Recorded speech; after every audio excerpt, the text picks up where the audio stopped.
Assalamualaikum.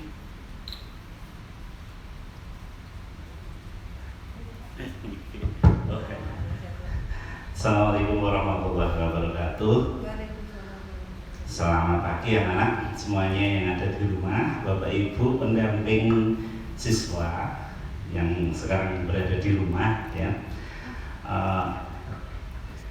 Untuk kesempatan yang kedua ini kita akan mendengarkan paparan dari kepolisian Bu Nur Fiah ya, tentang ini Bu Lirin Nur Fiah ya, tentang peningkatan wawasan kebangsaan dan cinta tanah air yang nanti akan disampaikan oleh Ibu Polisi ya.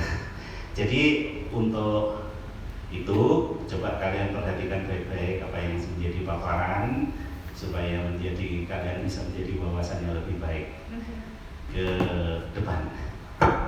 Untuk selanjutnya saya perkenalan dulu penyaji kita kali ini, yaitu Ibu Aibtu Lirin Nur Afiah dari Polsek Banyuwangi, dari Polsek Kota Banyuwangi. Nah, nanti dia akan memberi materi tentang peningkatan wawasan kebangsaan dan cinta tanah air.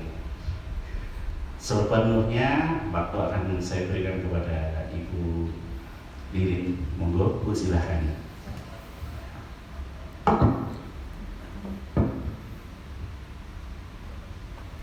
Assalamualaikum warahmatullahi wabarakatuh. Selamat pagi kepada siswa-siswi SMP 1 Banyuwangi dan ibu pendamping yang berada di rumah. Pada siang hari ini saya akan memberi materi tentang peningkatan wawasan kebangsaan dan cinta tanah air.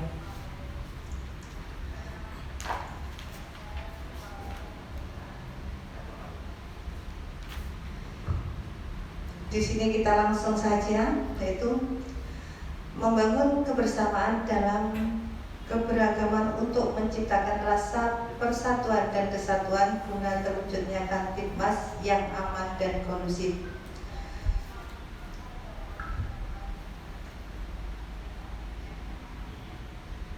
Ini adalah negeriku bangsaku Indonesia. Di sini kita wajib bangga. Kita wajib bangga sebagai bangsa Indonesia. Menjadi bangsa Indonesia kita harus bangga, terutama kita harus bangga menjadi warga Banyuwangi yang baik.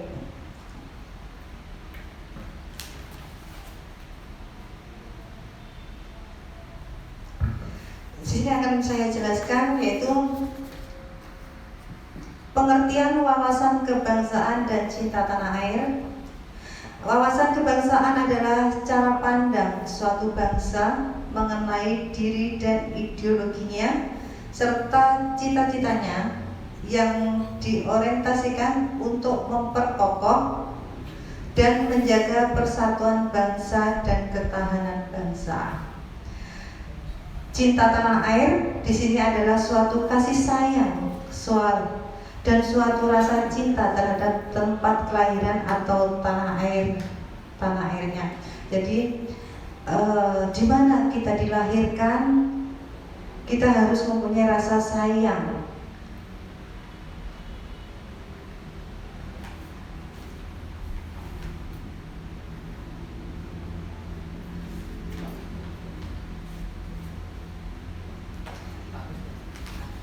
Di sini kondisi bangsa Indonesia itu ibarat sebuah pohon yang gundul, yaitu di sini krisis multidimensi,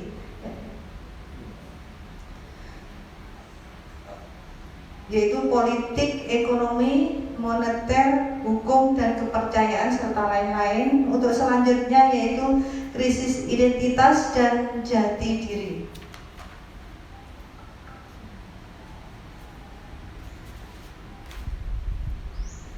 Di sini akan saya jelaskan perilaku yang menyimpang yang sering dilakukan terkait dengan krisis multidimensi, yaitu yang pertama adalah tawuran antar anak sekolah, tawuran anak-anak pemuda-pemudi yang ada di kampung dan lain-lain, serta geng motor.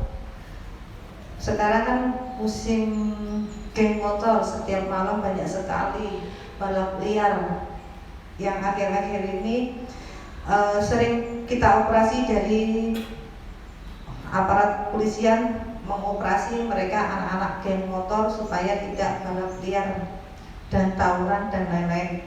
Selain itu narkoba, tidak menutup kemungkinan dari kalian yang terlibat narkoba juga, karena anak kecil, istilahnya anak yang di bawah umur itu biasanya sering kali terpengaruh dengan adanya narkoba.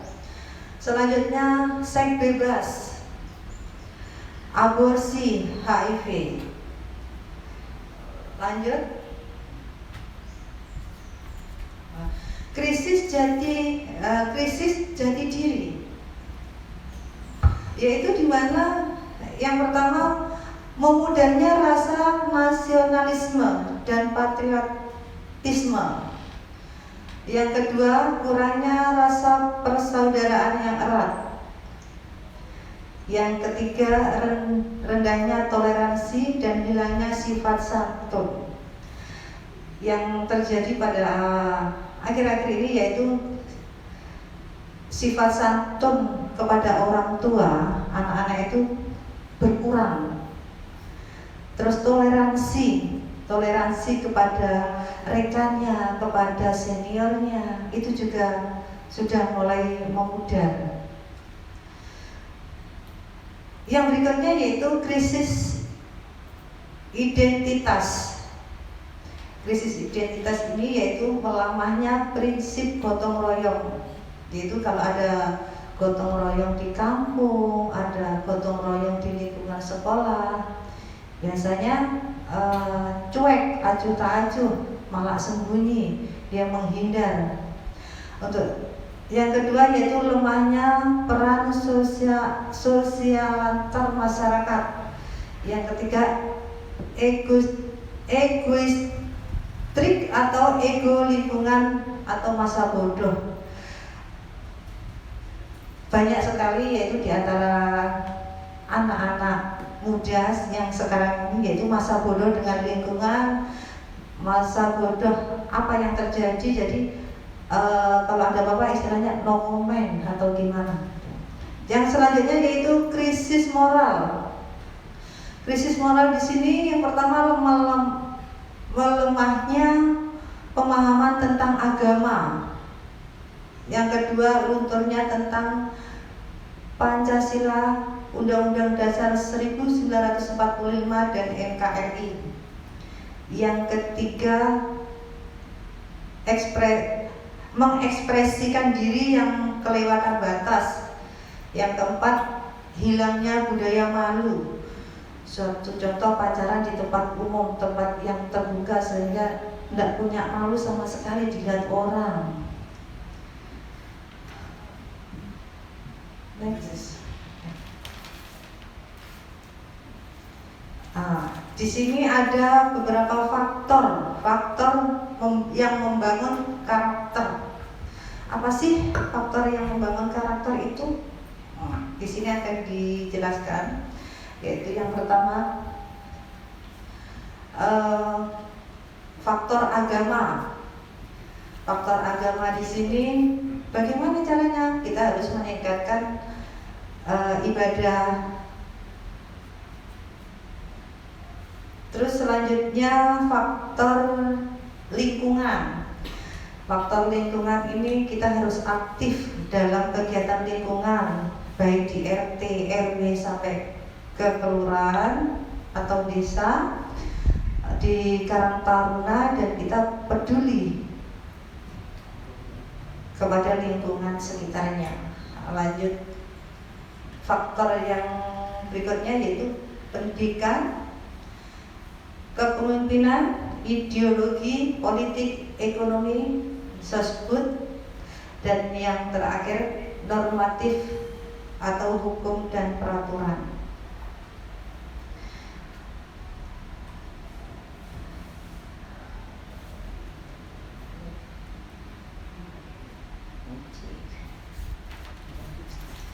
Untuk selanjutnya yaitu nilai-nilai yang dibutuhkan dalam membangun karakter bangsa. Apa saja nilai-nilai yang dibutuhkan? Yang pertama yaitu nilai kejuangan, nilai semangat, nilai kebersamaan atau gotong royong. Untuk selanjutnya nilai kepedulian atau solider. Jadi kita harus peduli atau solider kepada teman, pada senior kita atau kepada bapak ibu guru. Terus nilai kesopan santunan. Kalau sama orang yang lebih tua, kita harus punya rasa sopan santun, menghargai. Yang selanjutnya yaitu nilai persatuan dan kesatuan. Selanjutnya yaitu nilai kekeluargaan dan nilai tanggung jawab.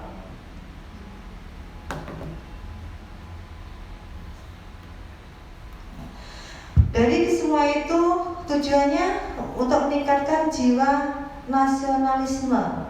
Jadi dari nilai-nilai yang dibutuhkan dalam membangun karakter bangsa, itu tadi sudah disebutkan. Tujuannya apa?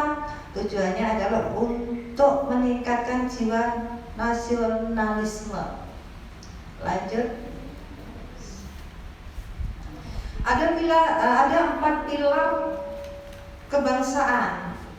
Yang pertama, pilar kebangsaan Indonesia yaitu Pancasila, Undang-Undang Dasar 1945, Bhinneka Tunggal Ika, dan NKRI.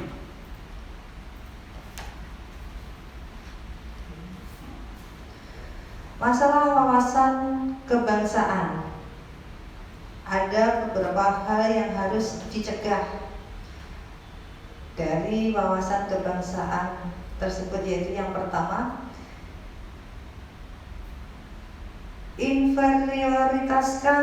superioritaskan suku bangsa.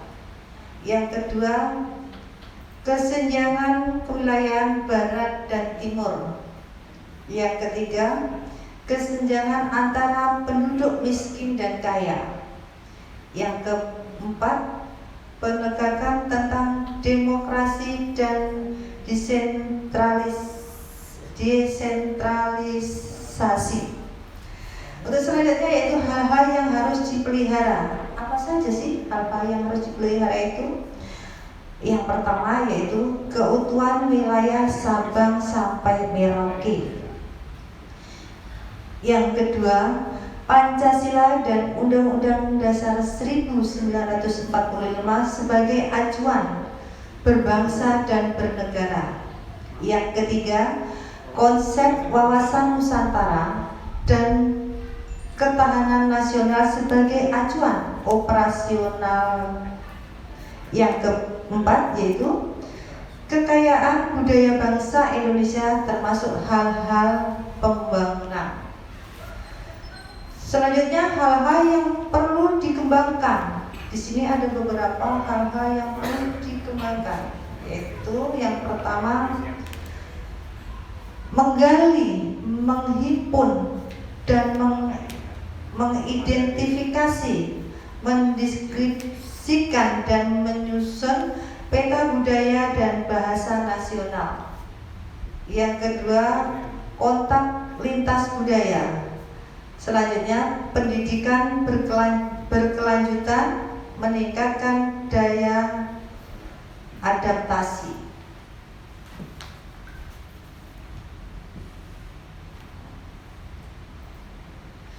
Terus realita wawasan kebangsaan di sini yaitu memudarnya rasa cinta tanah air. Yang kedua, penghargaan terhadap nilai budaya dan bahasa. Yang ketiga, nilai solidaritas sosial dan kekeluargaan. Penyebabnya apa? Ya, penyebabnya yang pertama, belum optimal pembentukan karakter bangsa, kurangnya keteladanan para pemimpin. Yang kedua, lemahnya budaya patuh. Yang ketiga, cepat menyerap budaya global yang negatif. Yang keempat, kurang mampu menyerap budaya global yang lebih sesuai dengan budaya bangsa. Yang kelima, tidak merata kondisi sosial dan ekonomi masyarakat. Dari sekilas itu tadi dari sekilas wawasan kebangsaan, mari kita merenungkan diri, merenungkan bersama dan introspeksi. Janganlah bertanya apa yang negara berikan kepada kita atau kepada kamu, tetapi bertanyalah pada diri kita, apa yang kita berikan kepada negara, apa yang kita lakukan kepada negara. Saya kira itu aja materi paparan dari kami. Nanti akan dilanjutkan sama Pak Arief tentang materi yang lain. Terima kasih. Wabillahi taufiq wal hidayah. Wassalamualaikum warahmatullahi wabarakatuh.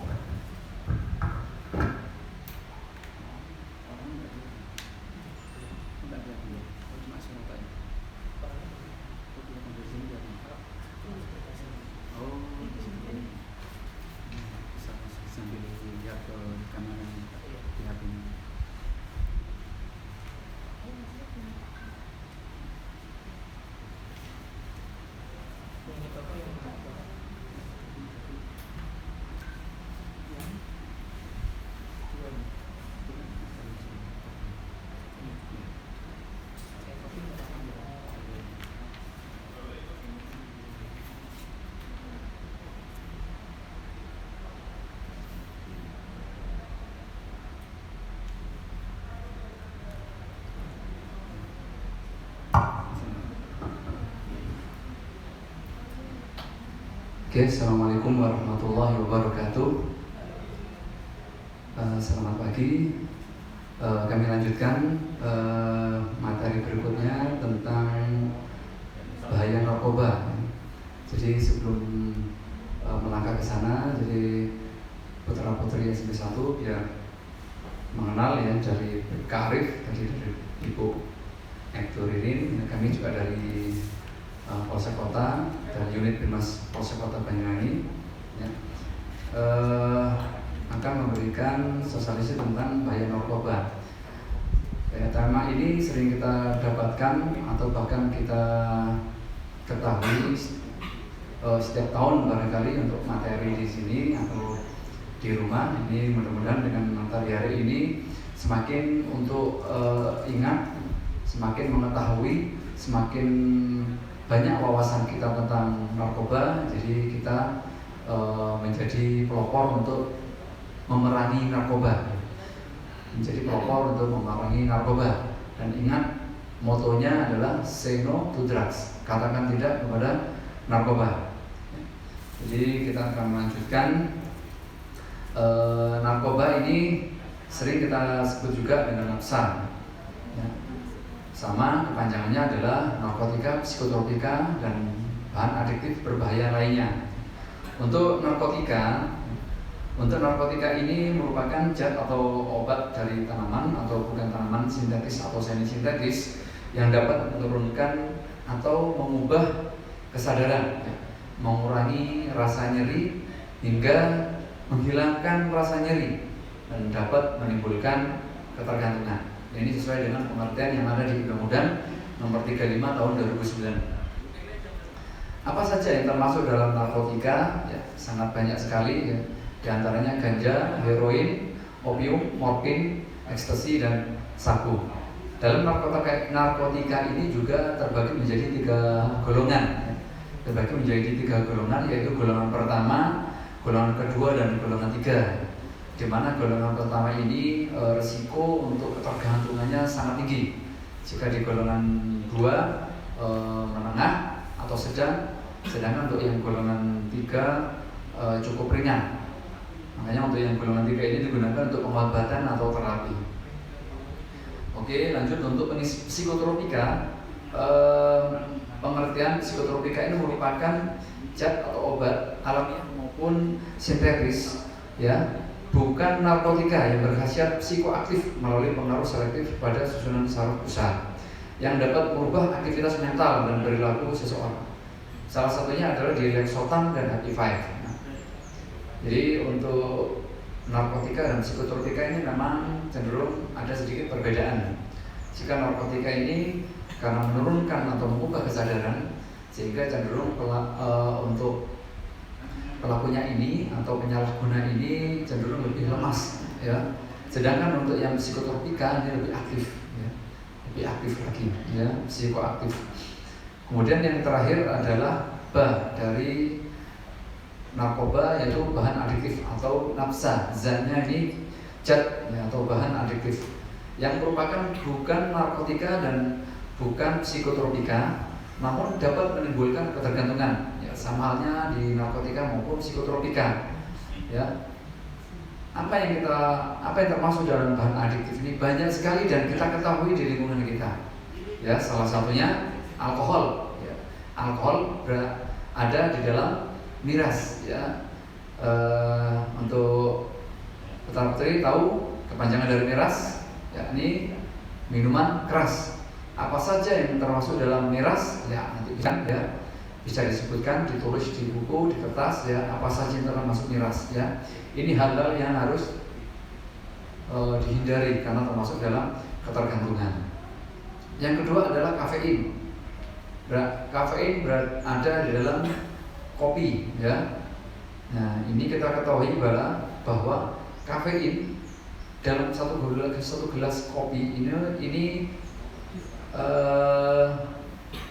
di dalamnya terdapat 150 mg, ya. Dalam satu kopi ini terdapat 150 mg kafein, ya. Normalnya ini 150 mg per kilogram berat badan. Jadi kalau kita ini dalam sehari minum kopi sebanyak 50 gelas atau 100 gelas, nah ini bisa dimungkinkan, ya, menjadi overdosis, ya, dosis yang berlebihan, ya. Namun kalau sedikit bisa jadi ini, ya, kalau di lingkungan atau di media sosial ini ngopi, nah seperti itu. Tapi jangan sampai berlebihan. Dan kandungan nikotin ada di dalam rokok. Nah, ini bahaya, ya. Jadi untuk yang mudah-mudahan anak-anak di sini tidak ada yang merokok, ya, karena ini banyak kandungan yang ada di dalam rokok. Salah satunya nikotin, belum kandungan-kandungan yang lain yang berbahaya lainnya di dalam rokok. Di sini yang kita bahas adalah nikotin. Ini menimbulkan ketergantungan, ya. Kemudian yang lain adalah thinner, bensin, spiritus. Jadi zat-zat yang mudah mengolah. Jadi pernah saya melakukan operasi atau sidak di salah satu sekolah, ya. Jadi kalau patut kita curigai, kalau di lingkungan kita, baik adik-adik kita, teman-teman kita, kalau mengetahui sebuah botol lem, ya, lem Fox, ya, ini termasuk zat yang mudah menguap yang digunakan untuk anak-anak. Nah, ini berbahaya, ya, berbahaya. Oleh karena itu jangan coba-coba dan dihindari, ya.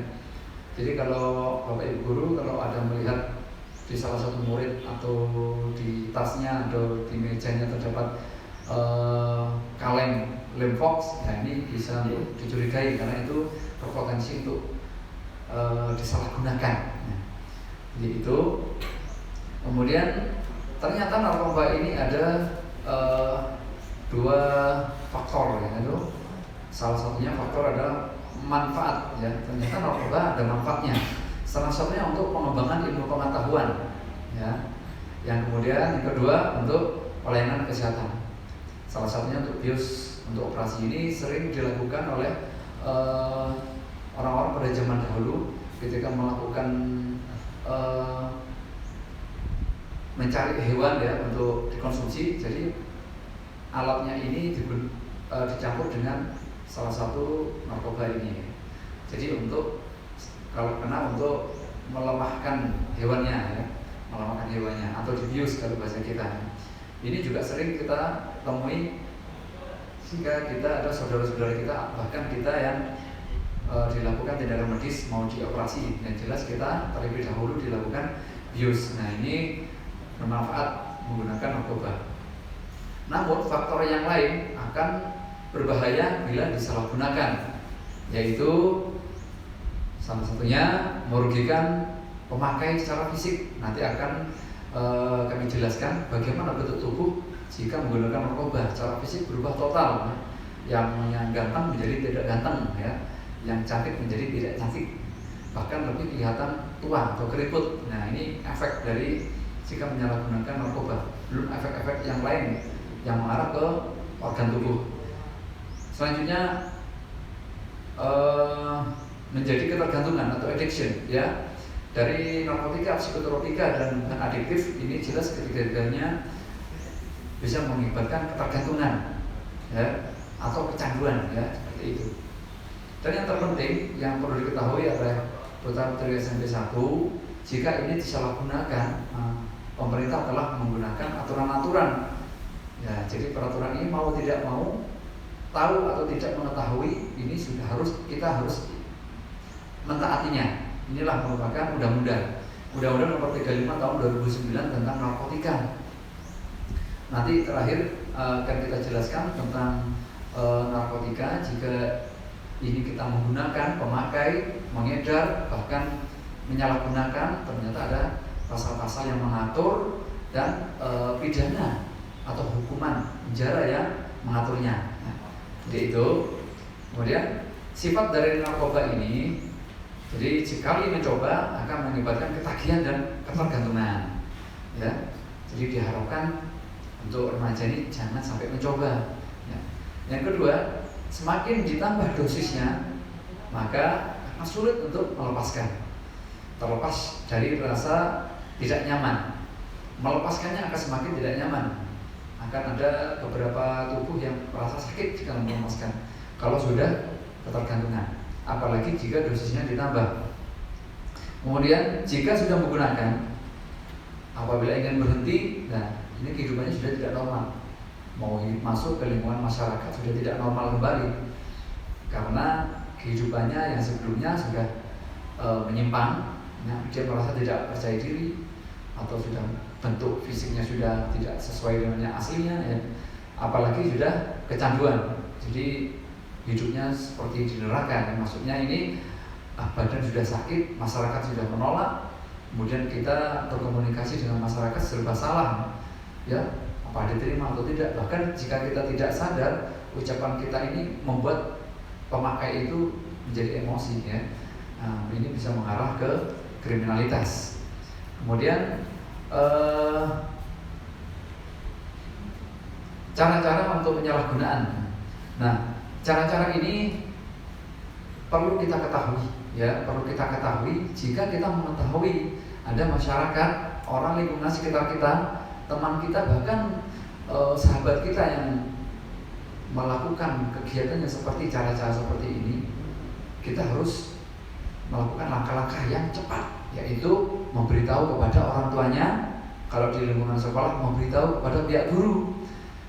Jika di luar rumah ataupun di luar sekolah, cepat-cepat melapor kepada petugas keamanan yang terdekat, ya.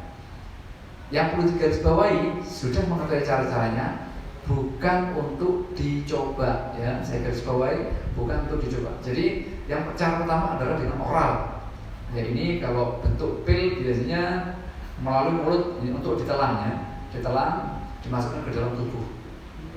Kemudian yang kedua, dihirup atau inhalasi, dibakar seperti rokok lalu dihisap langsung jadi masuk ke paru-paru atau dari otak. Jadi narkotika atau psikotropika, bahan itu dimasukkan jadi satu dengan rokok, atau bahkan rokok yang lainnya itu dibuang, diisi dengan yang ini, itu dihirup.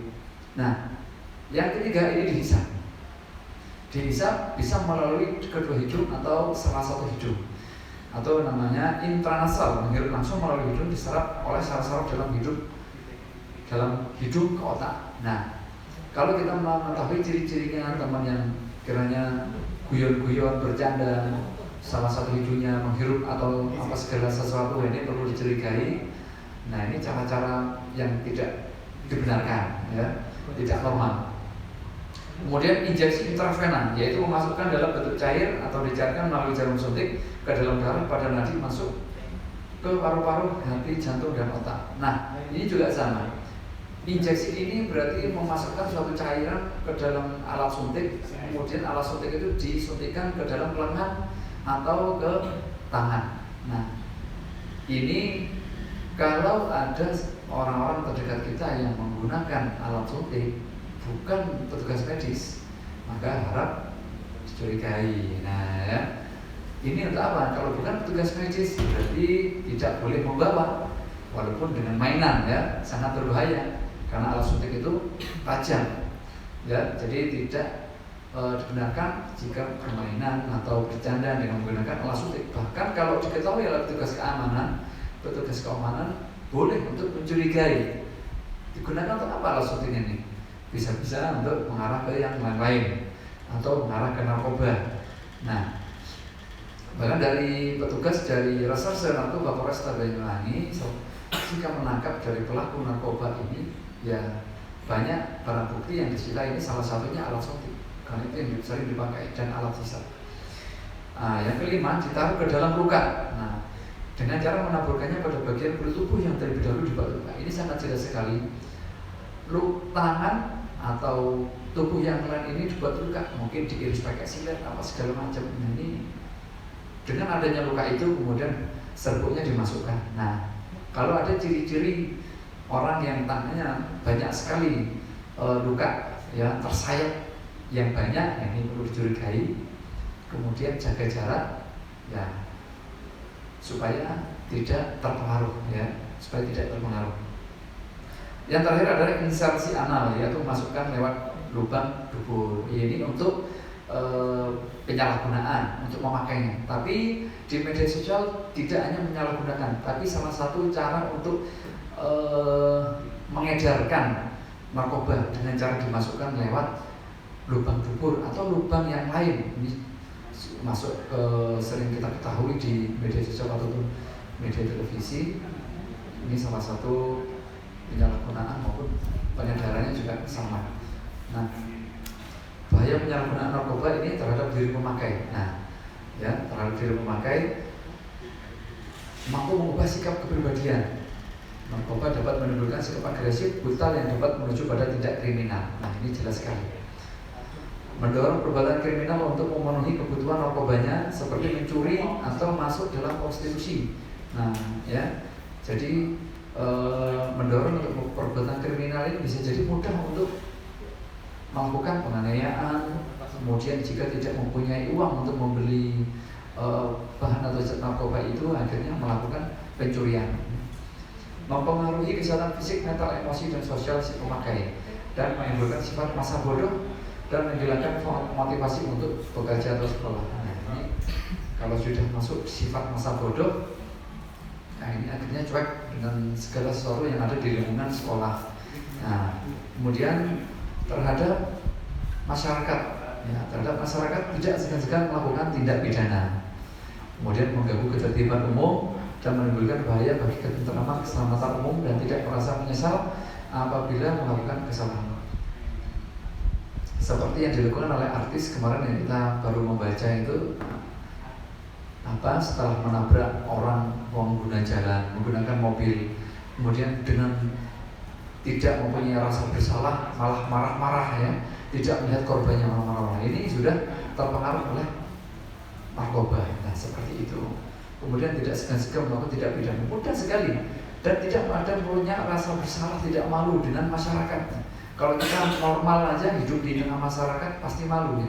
Berbuat kecil kesalahan aja sudah malu, ya. Ya, apalagi kalau pengguna narkoba ini sudah rasa malunya sudah hilang. Ya, selanjutnya bahaya ini terhadap bangsa dan negara. Menyia-nyiakan potensi sosial, ekonomi, politik, dan budaya dari sebuah negara, bahkan bisa merugikan negara. Rusaknya generasi muda pewaris bangsa yang seyogyanya siap untuk menerima tongkat estafet sebagai generasi penerus, ya, Kemudian hilangnya rasa patriotisme, cinta dan bangga terhadap bangsa dan negara Indonesia yang pada gilirannya akan memudahkan pihak-pihak lain mempengaruhinya untuk menghancurkan bangsa dan negara. Nah ini, jika narkoba itu sudah menjamur di negara kita, jadi efeknya ini kepada bangsa dan negara. Ya semua, makanya oleh karena itu kita sebagai generasi adik-adik utamanya sebagai generasi bangsa ini harus kita perangi narkoba ini. Jangan sampai narkoba ini mempengaruhi di kita, bahkan di generasi-generasi kita. Ya. Nah, kita bisa mengenali sejak dini tanda-tanda itu. Jika pengguna-pengguna narkoba, ya, kita bisa mengenali dari tanda-tanda. Salah satunya menurunnya prestasi. Ya.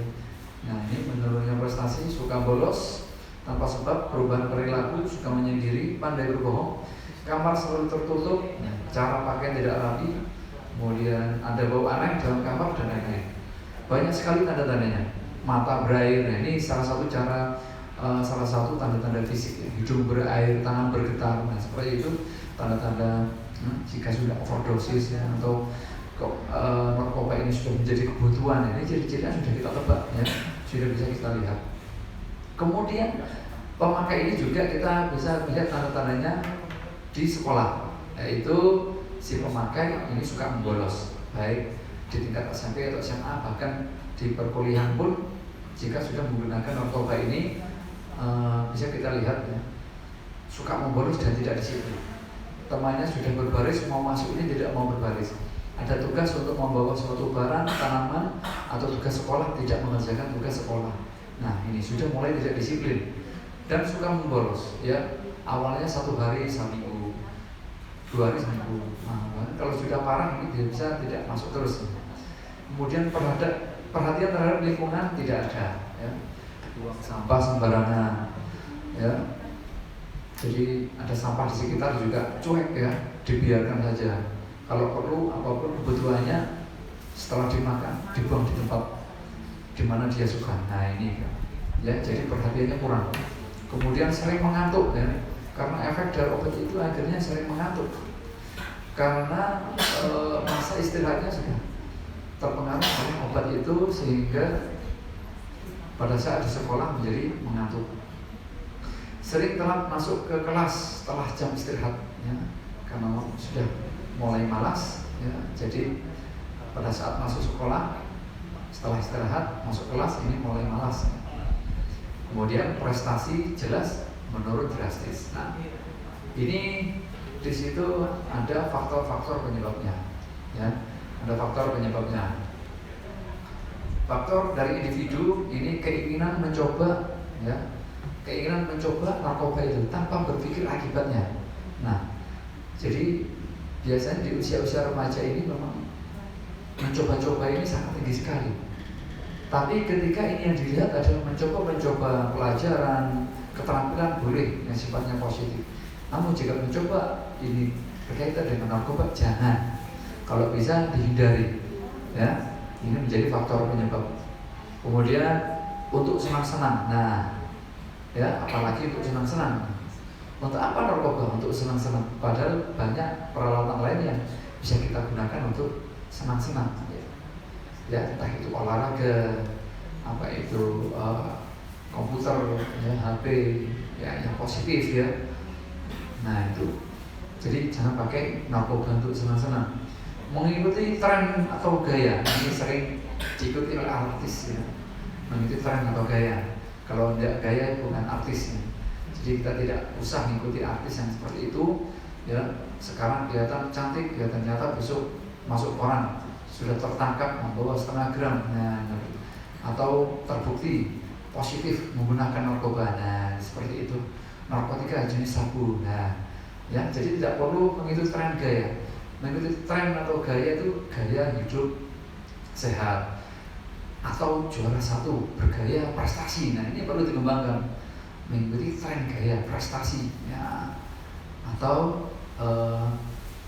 prestasi dalam hal Karang Taruna juara 1 Jambore Nasional sudah mengikuti di Jakarta. Nah itu ya, tren yang itu saja yang positif ya. Kemudian faktor-faktor supaya diterima di dalam suatu kelompok. Yang jelas ini kelompok narkoba.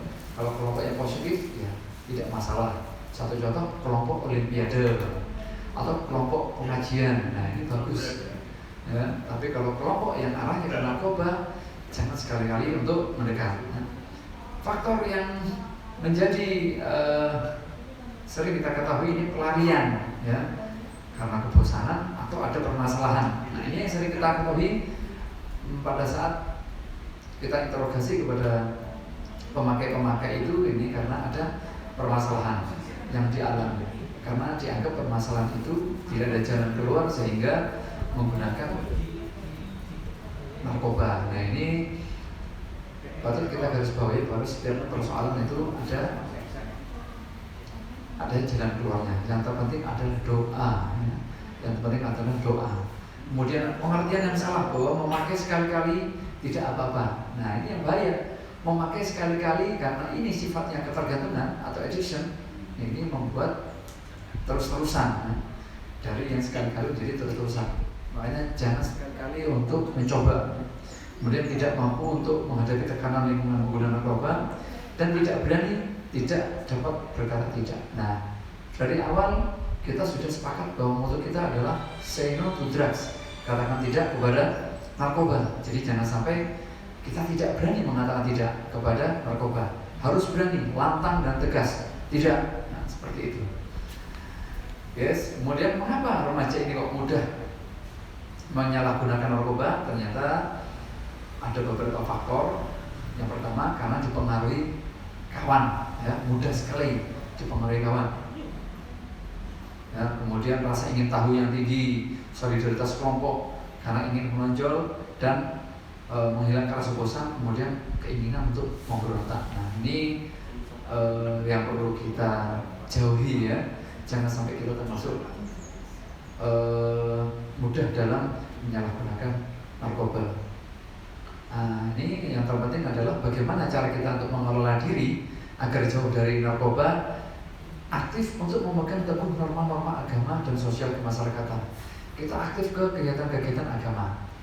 Kalau itu ada kegiatan pengajian, kita selalu aktif membaca Al-Quran, membaca surat-surat, atau kalau di agama lain meningkatkan ibadahnya, itu diaktifkan, ya. Kemudian kegiatan sosial seperti Karang Taruna, OSIS, Pramuka, ini harus aktif, ya.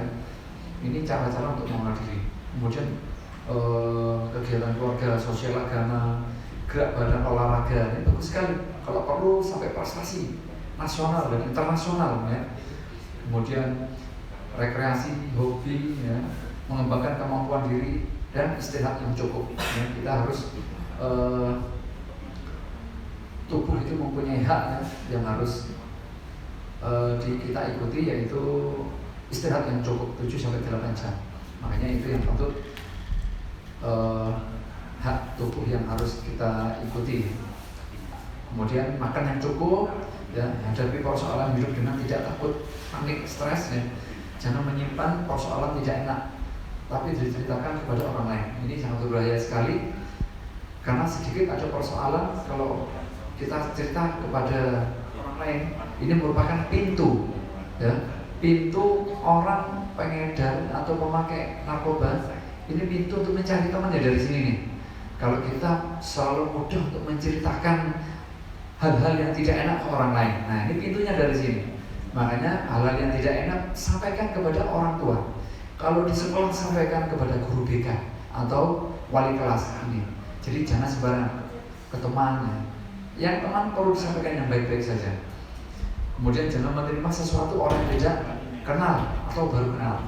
Banyak sekali yang kita ketahui di media sosial, baru kenal di Facebook, besok langsung, waduh, laporan sepeda motor hilang, ya. Atau 1 hari, 2 hari orang tuanya laporan, ternyata anaknya tidak pulang-pulang. Atau bahkan baru kenal, ternyata pulang-pulang sudah wajahnya tidak fresh karena narkoba tadi itu sudah terkonsumsi. Nah itu makanya hati-hati, jangan mudah atau ketemu kepada orang yang baru kenal, bahkan tidak kenal, ya. Nah seperti itu. dampak umumnya banyak sekali. Kemudian rekapitulasinya itu bisa kita lihat tahun 2017, 2018, untuk 2020 kita koordinasi dengan Satuan Narkoba Polresta Banyuwangi untuk tahun 2020 mulai Januari hingga Juni ini lumayan untuk kasus untuk pemakai ganja ini mencapai 87 kasus. Jadi kalau dibandingkan dengan tahun 2018 ini meningkat. Makanya ini perlu kita waspadai. Untuk daftar C sudah mulai banyak juga. Daftar C ini 25 kasus hingga totalnya 112. Nah, untuk klasifikasi umur, pelaku yang menggunakan narkoba ini usia 19 sampai 23 ternyata sangat banyak sekali, mencapai 36 orang atau tersangka. TSK ini pelaku tersangka ya. 19 sampai 23 ini ya usia sangat muda sekali.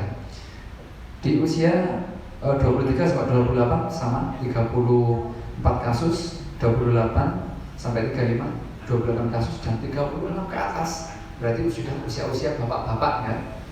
Ini lumayan banyak, 31 kasus. Nah, berarti kesimpulannya narkoba ini tidak pandang usia. Semuanya kalau tidak mengikuti faktor-faktor yang kita sebutkan tadi bisa berpengaruh. Nah, kemudian apa akibatnya? Ya, saya loncat saja, nanti bisa dilihat untuk heroin ya, bisa dilihat sekilas. Untuk kokain lanjut. Nah, seperti itu ya bentuk-bentuknya. Nah, oke, kokain kita lanjut aja. Kemudian ganja. Nah, ganja ini untuk daunnya seperti itu. Ini sering digunakan di stiker-stiker yang kita ketahui di Vespa-Vespa. Nah, menurut saya untuk anak-anak tidak perlu dipakai ya, karena ini lambang yang kalau aslinya saja sudah dilarang, ngapain kita pakai lambang yang seperti itu ya? Jadi tidak perlu digunakan. Kemudian ekstasi. Nah, ekstasi banyak macamnya. Ini pilnya kalau bisa kita zoom bermacam-macam dan bentuknya sangat menarik perhatian. Ada gambar-gambar kartun atau gambar apa warna-warni ya, menarik perhatian. Usia anak-anak pasti tertarik ya untuk ekstasi. Ya, kita ingat Ratu Ekstasi. Nah, endingnya bagaimana? Ya, berakhir di balik jeruji besi. Nah, itu. Kemudian sabu. Nah, seperti itu sabu, istilah gaulnya itu metamfetamin. Nah, seperti itu bentuknya. Nah, oke. Alkohol ini masuk bahan adiktif ya. Minuman mengandung etil etanol. Nah, seperti itu. Ya, kemudian ini yang saya sebutkan tadi, Limfox ya. Limfox di Banyuwangi sudah mulai menjamur ya. Kemarin hari saya sidak. Nah, makanya sekali-kali ini kalau di tasnya ada kaleng ini bisa tidak lanjut ini. Nah, ini dampak umumnya seperti ini. Akibatnya bisa sampai ke HIV/AIDS atau bahkan ke kematian. Oke, lanjut. Terakhir adalah Undang-Undang 35 tahun 2009 tentang narkotika. Jika kita melanggar, ya, jika kita melanggar untuk pengedar ini, atau yang pertama ini saya baca untuk secepatnya, pemilik narkotika yang bentuk tanaman ini ancamannya adalah untuk yang orang yang tanpa hak menanam, memelihara, memiliki, menyimpan, menguasai atau menyediakan narkotika golongan 1 bentuk tanaman. Nah, ini penjara paling singkat 4 tahun. Nah, sangat singkat sekali ya. Kemudian paling banyak 12 tahun. Yang ayat yang 2, jika menggunakan beratnya lebih dari 1 kilo, ya, bisa pidananya seumur hidup. Singkatnya, paling singkat 5 tahun. Itu yang bentuk tanaman. Yang bukan tanaman di pasal 112 juga sama. Ya, 4 tahun minimal. Kemudian yang ayat 2-nya, jika diketahui melebihi dari 5 gram, ini biasanya yang pengedar ataupun bandar ya. Jadi ini dipidana penjara seumur hidup. Dan ingat ada dannya, dan dipidana denda. Sudah di penjara, pidana denda ya. Pidana dendanya ini paling sedikit 800 juta. Kalau yang ayat 2, nah sama, ditambah 1/3. Oke, bisa dihitung, bisa dibuka kalkulatornya ya. Kemudian untuk 113 ini untuk produsen ya. Memproduksi, mengimpor, mengekspor, penyaluran atau ketika paling singkat 5 tahun dan paling lama 15 tahun. Ayat 2-nya, jika mempunyai tertangkap melebihi 5 gram, nah pidana mati. Nah seperti itu. 114 ini pengedar yang sering kita ketahui di media sosial, ya, atau media televisi. Untuk pengedar di ayat pertama menawarkan, menjual, membeli, dan saya garis bawahi perantara jual beli, ya. Jadi jangan karena terus perantara yang membeli itu, yang menjual itu, terus tidak kena, tetap kena, karena ini yang perantaranya biasanya juga mendapatkan bagi hasil, ya, dari penjualan itu. Jadi dipidana seumur hidup, penjara paling singkat 5 tahun, ya, masuk dalam kategori 114 pengedar. Nah 127 ini untuk yang penyalahgunaan, untuk yang menggunakan, ya. Ada norma KPK golongan 1, 2, 3. Yang 1 semakin tinggi risiko untuk kecanduannya, jadi semakin berat. Paling lama 4 tahun, golongan 2 paling lama 2 tahun, dan golongan 3 paling lama 1 tahun. Tapi walaupun 1 tahun itu merupakan lama, ya, karena bukan di rumah, ya, karena penjara itu di lapas, ya, lembaga pemasyarakatan. Kalau di rumah enak, ya. Pasal 128 ini untuk orang tua, kasihan, ya, orang tua pecandu yang belum cukup umur, ya, berarti usia SD, SMP, SMA yang kurang dari 18 tahun. Orang tua tidak melapor, dipidana kurungan paling lama 6 bulan atau denda paling banyak 1 juta. Ya, ini orang tuanya udah, anaknya yang pecandu menggunakan, orang tuanya tidak melapor, kena juga akhirnya, ya. Nah, akhirnya diharuskan kita untuk saling mengawasi. Tidak hanya petugas, semua lingkungan masyarakat dan orang tua wajib untuk mengawasi. Pecandu narkotika ayat 1, jika telah dilaporkan maksudnya tidak dituntut pidana, seperti itu. Kemudian rehabilitasi medis, ya, ini sudah ditentukan oleh menteri, jadi harus memenuhi standar. Jadi tidak ada alasan di rumah sudah saya rehab sendiri, nah tidak. Jadi rumah sakit atau lembaga rehab yang ditunjuk oleh ditetapkan oleh menteri. Nah seperti itu kondisi yang diharapkan. Kita ada 3 upaya, yaitu preemptif, penangkalan, preventif, dan represif. Nah preemptif, hidup keluarga sehat, sudah saya sebutkan tadi di awal. Kemudian kita bentuk forum anti penyalahgunaan narkoba, sudah ada di masyarakat, ya, untuk anak-anak tidak apa-apa mulai dini untuk anti penyalahgunaan narkoba bisa, ya, bisa membantu. Ini upaya preemptifnya. Preventifnya, pencegahannya bisa untuk melakukan penyuluhan, sama halnya dengan Bapak Kepolisian ini. Adik-adik ini bisa menyampaikan penyuluhan, mendalami materi penyuluhan kepada adik kelasnya boleh. Kemudian memberikan informasi masyarakat dan membantu korban. Dan yang paling penting adalah upaya represif. Jika mengetahui, maka harus memberitahukan kepada petugas. Jika mengetahui ada alat yang digunakan, ciri-cirinya, tanda-tanda dini tadi seperti itu, beritahukan. Ini upaya represif. Kemudian tangkap pelaku jika tertangkap tangan. Ini adalah petugas keamanan, ya. Jadi itu yang terakhir. Mudah-mudahan bermanfaat. Ini contoh-contohnya, gambar-gambarnya artis, ya. Ini sudah pernah masuk ke dalam bui, ya. Jadi berakhir dengan tidak enak, ya. Stop narkoba. Ingat untuk kita, stop narkoba, ya. Kemudian say no to drugs, ya. Katakan tidak kepada narkoba, ya. Yaitu. Nah sekian yang saya sampaikan, mudah-mudahan bermanfaat. Mari kita saling untuk perhatian kepada lingkungan, baik pada teman-teman, keluarga. Jika ada yang melihat atau di lingkungan kita ada seperti itu, apalagi di sahabat kita, mari kita melakukan upaya untuk preventif maupun represif, ya, penindakan, segera dilaporkan untuk menyelamatkan. Yaitu mohon maaf apabila ada kekurangan, ada kesalahan kata. Wabillahi taufiq wal hidayah. Wassalamualaikum warahmatullahi wabarakatuh.